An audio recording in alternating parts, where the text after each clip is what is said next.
Hello, and welcome to Redaction Report.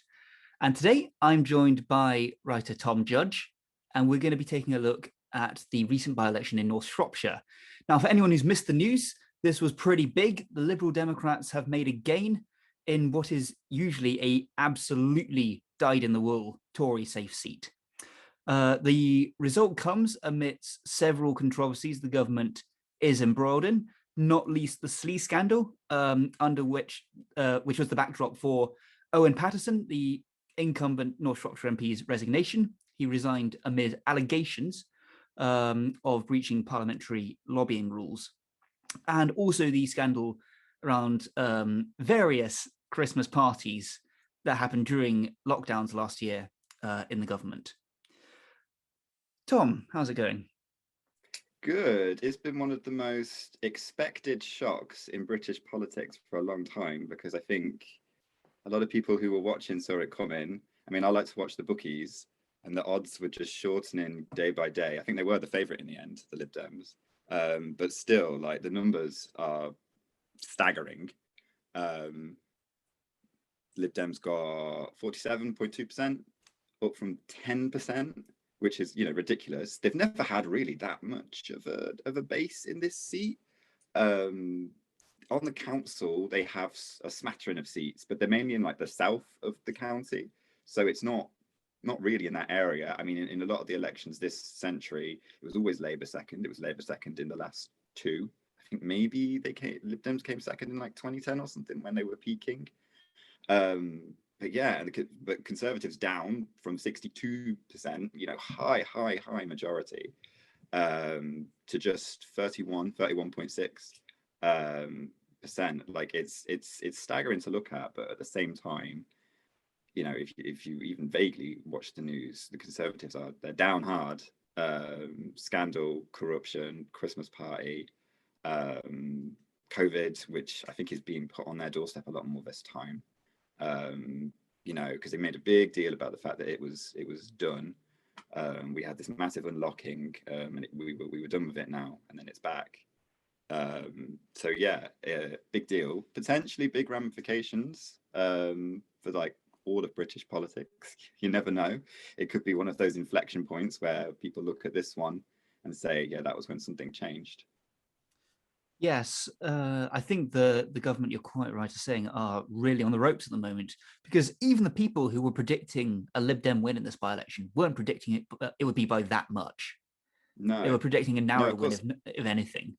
And look, yeah. I myself thought the Lib Dems were believing their own hype. My personal prediction had actually been that the Tories were going to hold on to it comfortably in spite of everything, and that all the talk the horror talk on the part of the Tories was just expectation management. But no, it did actually happen. I thought, because a lot of people were comparing this to Chesham and Amersham, another by-election earlier this year, in which, again, the Liberal Democrats made a gain in a usually Tory safe seat.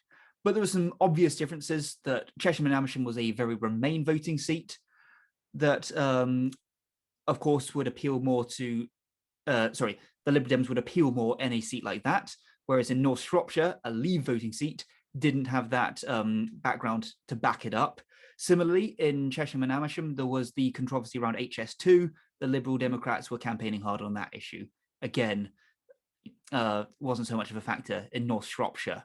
So it did actually kind of surprise me. I wasn't massively surprised, but it wasn't what I was expecting, this result, I'm not going to lie. And it just does suggest to me that this was a huge amount of backlash against the government.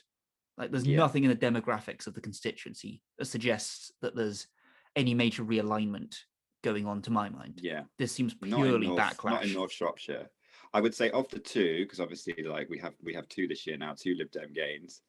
I would say Chesham and Amersham might be one that they could keep. In a future general election scenario, Chesham and Amersham could remain with them. You never know. I mean, they're very good at re-losing these seats, the Lib Dems. But and then retaking them back in the case of Richmond Park. Yeah, it can sometimes build a base for them in a seat. Even if they lose it in one, they might regain it in the next one. Like where there was no base before, now there is a base, because once you voted for this party once, maybe you'll vote for them again. But I would say if there was a general election and the Lib Dems were doing okay, not like brilliantly, but not badly either. I would say they would keep Cheshire and Amersham, but probably lose North Shropshire. Maybe make a good second place though. I mean, the obvious example is Brecon and Radnorshire in 2019, where they won it like not massively, not to this extent. Maybe I think it was like a 1,200 vote majority, but they still won it considering how rural it is. I think it's the biggest parliamentary constituency not in Scotland. Area so it's wise. not, yeah, area wise. Mm. So it's not traditional.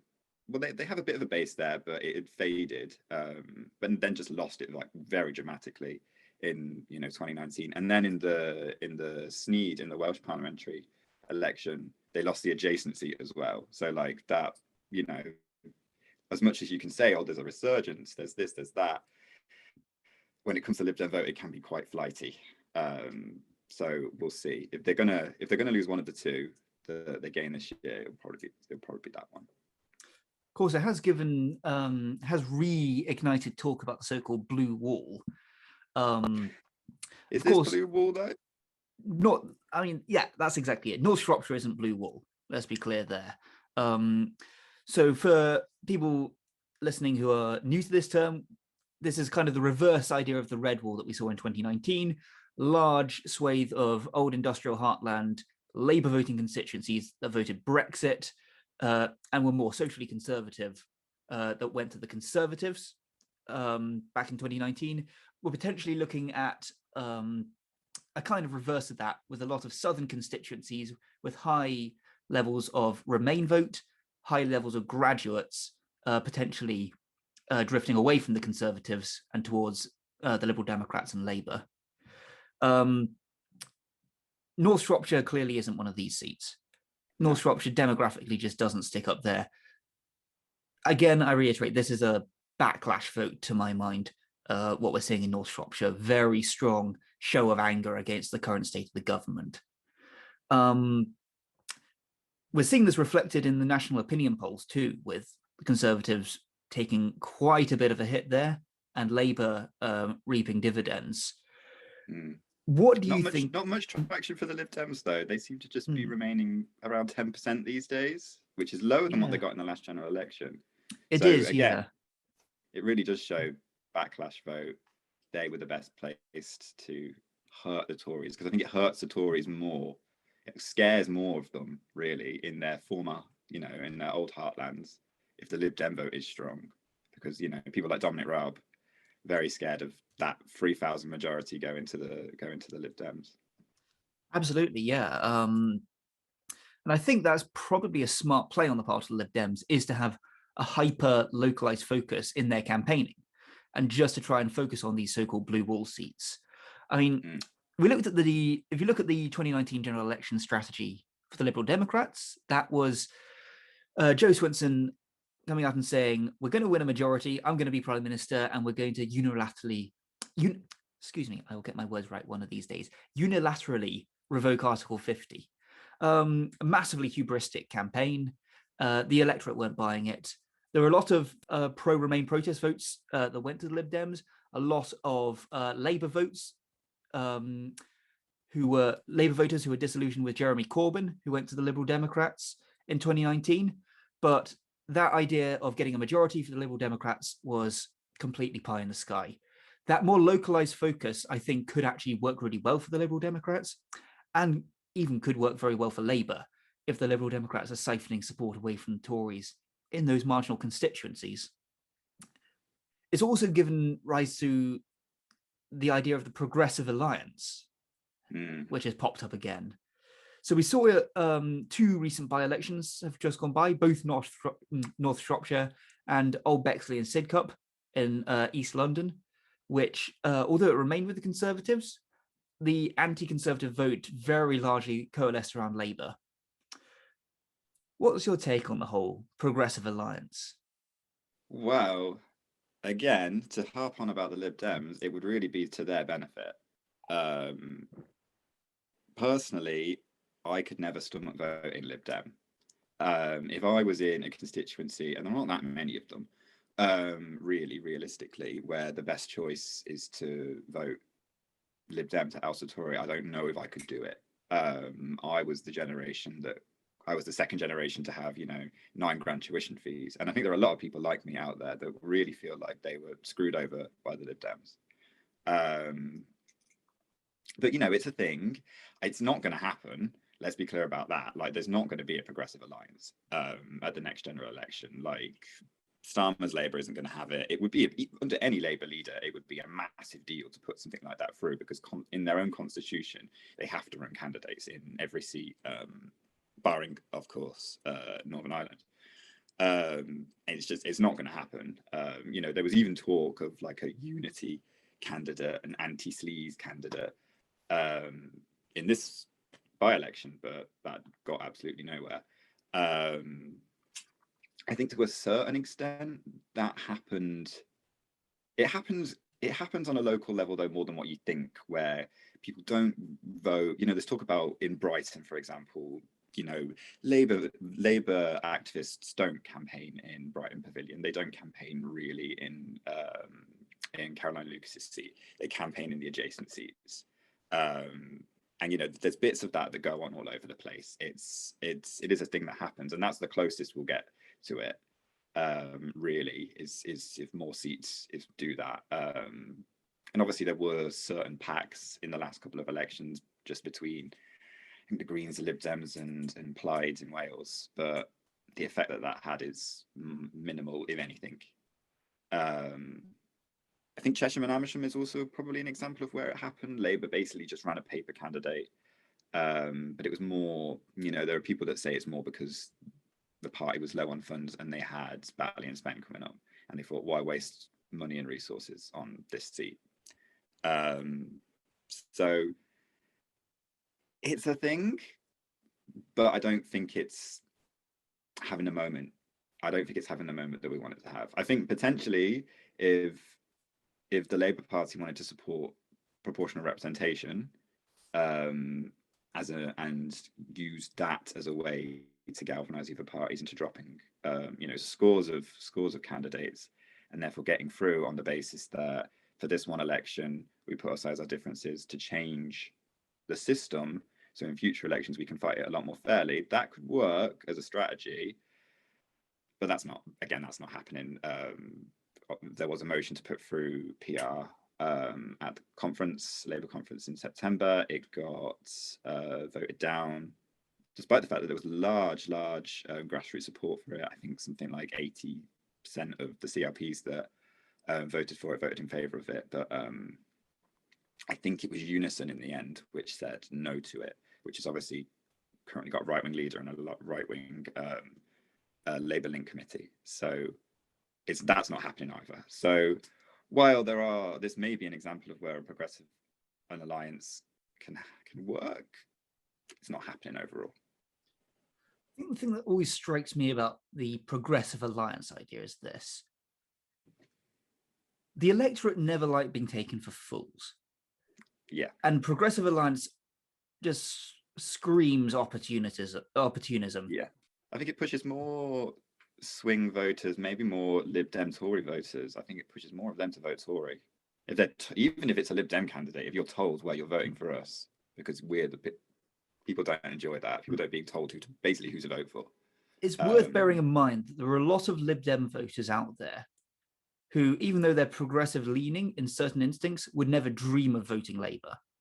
Yeah, of course. And the whole progressive alliance idea would, to them, be basically saying vote Lib Dem is really voting Labour.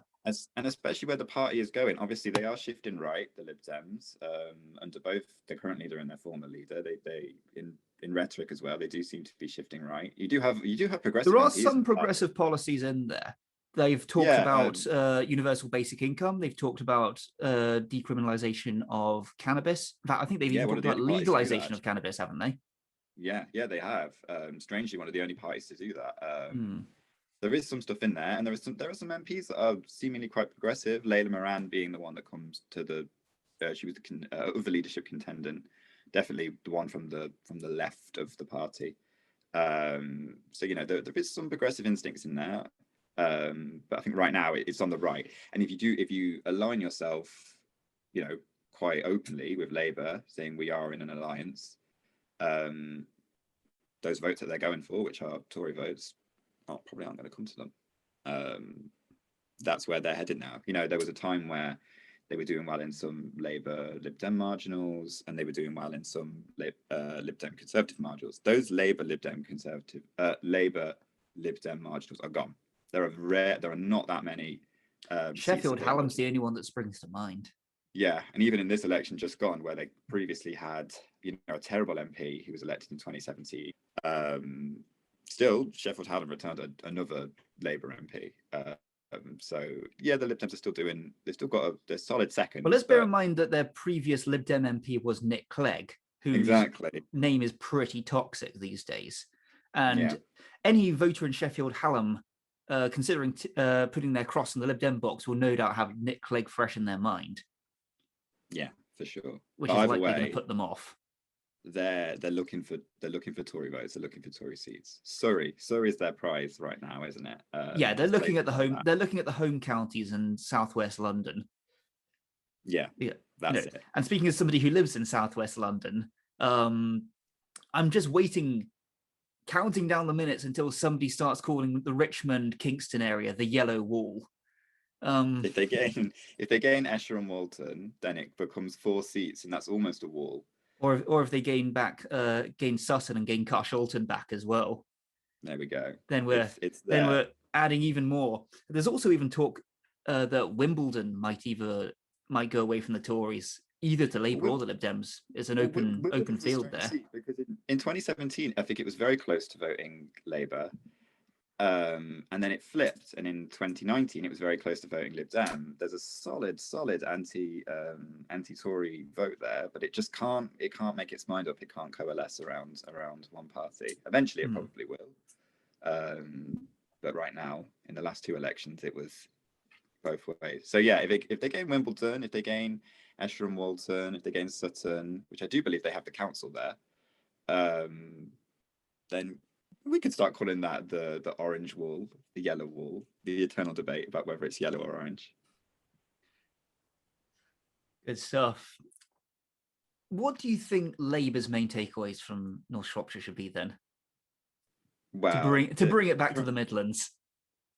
Come on, man. Let's not just focus on London. Yeah, it's all about London. They're definitely they should be disappointed in this. They weren't doing what they did in Chesham and Amersham, which was running a paper candidate. They were trying. I don't think they ever thought they could win, but I don't think they thought the Lib Dems could win as well. I think they thought the Conservatives will hold the seat, but if Labour can come in a strong second, that would be the bloody nose that the Conservatives would be walking away from. And if you look at the stats, it does make sense. They had 22% in the last election and 31% in 2017. Now, obviously, this constituency's never voted anything but Tory before, but 31% in somewhere like that for Labour isn't bad. It's not terrible. And if they can get that, potentially under someone who's more moderate, if they can really run up the margins, then I think that would have been a good election. And I think that's what they were going for. But they're now pretending they're not, which clearly says to me that they are, and they should be, disappointed in this vote. Personally, I think it's because there was nothing to vote for. The Greens also did fairly well. It was only like a 1% increase, but for them, that's quite a good result. And so that's probably what a little bit of that is, disgruntled Labour voters. I think the main thing to take away for Labour really is that they didn't make the case for being well enough for being that alternate, for being the anti-Tory vote in the constituency. Exactly. Because they easily should have made that case. They came second by considerable margins before. It wasn't close between them and the Lib Dems. It's just, there are obvious reasons why the vote might coalesce around the Lib Dems. Middle class voters who might be more liberal leaning or might be inclined to vote against the Conservatives are more likely to vote for the Lib Dems than they are for Labour. That is true, especially in more rural areas. At the same time, Labour could still have put forward a better case than they did. For sure. At the same time, I don't think there's too much more to read into it than that. obviously No. this was a case of tactical voting. This isn't some, great indictment against Starmer. This is Yeah. simply just tactical voting. Labour didn't make the case strong enough for being the anti-Tory vote, but there's not much to read into it beyond that. Yeah. It's a fairly, I mean, it looks like a fairly big decline, but I think, it was what, 20, so it's 22% in 19 and 9% now. So it's like what, 10%, 11% decline. Like, yeah, that sounds like a big decline, but like a good amount of that, maybe like 80%, I would say, is tactical voting. But I do think 20% of it is, people on the left of Labour. And I don't think there's going to be an amazing amount of those people in that part of the world, but people on the left of Labour not turning up. So I think there's some of it, maybe a little bit of anti-Starmer going on there, but nothing to really to be concerned about, to be honest. I doubt he was an issue on the doorstep. No. So, what's next for the Conservatives then? We've talked about the Lib Dems, we talked about Labour. What's this mean for Boris? They're the ones that need to worry. That's where this could possibly be the inflection point, the point where we look back and say, that was the moment where we knew. I mean, he's down bad, despite the fact that it was, almost 2 years ago, that he won one of the biggest parliamentary majorities for the Conservatives since the 80s, and obviously since the early 2000s landslides. Now it looks like he might be on his way out, but he's had a long stay in British politics, really. I mean, he first took the mayoralty of London in 2008, and he's just been omnipresent in our lives ever since then. So the idea that he might be going seems too good to be true, doesn't it? I'm not quite ready to call time on Boris Johnson just yet. I don't think. No. I think he can survive this, depending on what he does next. And who wants to take over right now?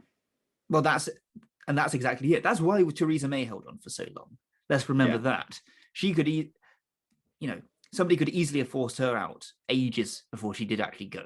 It's just nobody wanted the proverbial poison chalice. Yeah. In a way, this wave might have saved him in that it shows that COVID's not over. It can come back at any point, and sort of it's very much harder to get your agenda through, obviously, while you're having to, manage a pandemic. Obviously not well, but still. So we'll see. I think potentially the place to look would be May. Local elections, not an amazing set of seats for him either. Like the Tories did quite well last year, but it was all county councils, traditional Tory councils. And they returned. I think he gained a lot in the north, big part of the realignment. A lot of those northern councils, not a lot, but some of those northern councils. Although they've been trending Tory for a while, but they finally in that election set flipped Conservative. This one isn't as Tory leaning. There's a lot more metropolitan councils, places where Labour tend to be a lot more organised, and could potentially hurt him. And if he hurts badly, if he continues to drain, lose councillors, then the pressure might start to build. Absolutely. I think Boris Johnson right now is on thin ice. That's for sure. It won't take too much more for him to fall through. The question's what, when, and if, basically, and who would replace him. That's also a big question. Obvious contenders would include Rishi Sunak, Chancellor of the Exchequer. Would include Liz Truss, Foreign Secretary. Could possibly include Michael Gove. He clearly wants it. But Michael Gove and Dominic Raab, I think, would love to try again, but I think their days might have passed. I think Gove's a stronger contender than Raab. Yeah, Raab is clearly very weak now. Yes. He's been demoted recently, and he looks weak in the eyes of the public as well. Well, he was made Deputy Prime Minister, but we all know in reality it was a demotion. He was made Justice Secretary, demoted from Foreign Secretary, and just to keep him appeased, allegedly, he was made Deputy Prime Minister at the same time. Yeah, but how many people know that? it's not a very visible position within when you're the Conservative deputy. Obviously, barring Nick Clegg, who we were all very aware was Deputy Prime Minister, who the Deputy Prime Minister is or who has that role when it's these days is not really as clear. And I think he did take a big hit in terms of his popularity over the Afghanistan withdrawal. He was potentially on a beach. The sea was closed. That whole ridiculous saga. Yeah, the Atlanteans were pursuing a zero COVID strategy. So yes, the sea was closed. So I feel like his days are probably done. I feel like maybe Michael Gove is in a similar way, but you never know. It's obviously it's not about general public perception, is it? It's about what Conservative Party perception is, which is why I think Liz Truss is a more likely candidate, but we'll have to see. We will have to see indeed. And of course, here at Redaction Report, we will be here to offer our insights on the updates as and when they come. But that's all we have time for now. So thanks very much, everyone, once again for tuning in. Please like and subscribe. Follow us on all the usual social media channels. We're on Facebook, Instagram, Twitter, you name it. Find us there. And until next time, have a good Christmas and have a good New Year, and we'll see you soon.